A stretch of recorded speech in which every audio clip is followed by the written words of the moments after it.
ክቡር ዶክተር ደሳለኝ ሰፋ ያለ የጥያቄ መቅድም ካነበቡልን በኋላ አንድ ጥያቄ ጠይቀዋል። ለዚያ ጥያቄያቸውም ራሳቸው ምላሽ ሰጥተዋል። አንደኛ ይሄን ጦር ሰባቂ መንግስት በዚህ ልክ ክሪቲሳይዝ ሲያደርጉት ህዝብ እንዳይወጣ፣ እንዳይገባ፣ እንዳይማር፣ እንዳያርስ፣ ማዳበሪያ እንዳይወስድ ያደረገውን ኃይል ምን ነው አላየውም አልሰማውም አሉት። በህዝብ መሰብሰቢያ በእርሶ ከተማ ቦምብ ንጹሃን ሰዎች የሚንቀሳቀሱበት ቦታ ላይ የሚያፈነዳን ኃይል ምን ነው ዝም አሉት?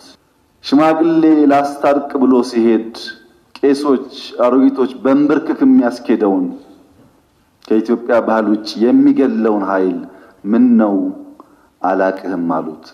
ከሁሉ ደግሞ የገረመኝ በእርሶና በእርሶ ፓርቲ ግንባር ቀደም ተዋናይነት የነበረውን የትግራይ ውጊያ ምን ነው የትግራይ ውጊያ ያሉት?